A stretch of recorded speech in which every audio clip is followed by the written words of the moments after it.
Terima kasih turun. David Yulianto memohon maaf. Permintaan maaf dari koboi jalanan David Yulianto yang todong pistol dan pakai plat palsu Polri, mengaku menyesal. Tersangka David Yulianto 33 menyampaikan permintaan maaf kepada publik setelah melakukan aksi koboi jalanan dengan menganiaya dan menodongkan senjata airsoft gun ke pengemudi taksi online. Permintaan maaf tersebut dikatakan David Yulianto yang menggunakan baju tahanan berwarna orange dari video yang diterima.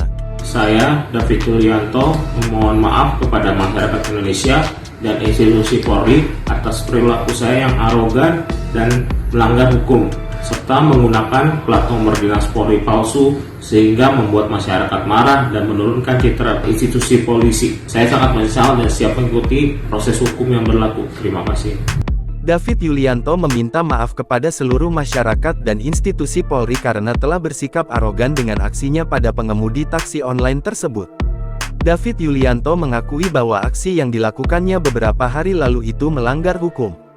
Bukan hanya itu, David juga mengakui bahwa ia menggunakan pelat palsu untuk mobilnya yang kini dijadikan sebagai barang bukti oleh Ditreskrimum Polda Metro Jaya.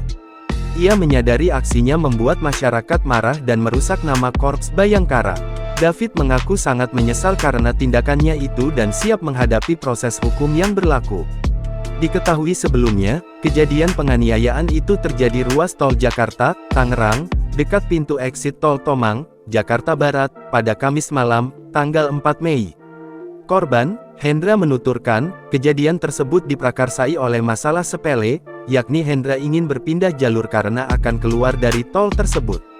Karena dia tidak diberikan jalan, selanjutnya korban kembali ke jalur 3 tepat sebelum posisi mobilnya berada. Selain memaki, pelaku pengendara mobil berplat dinas Polri itu juga menganiaya korban yang masih berada di dalam mobilnya. Korban bernama Hendra mengalami luka lebam akibat dipukul dan ditampar hingga beberapa kali oleh pelaku. Korban berharap, aparat kepolisian segera menangkap pelaku karena telah bertindak arogan kepada warga sipil. Terlebih, pelaku menggunakan mobil berplat dinas Polri.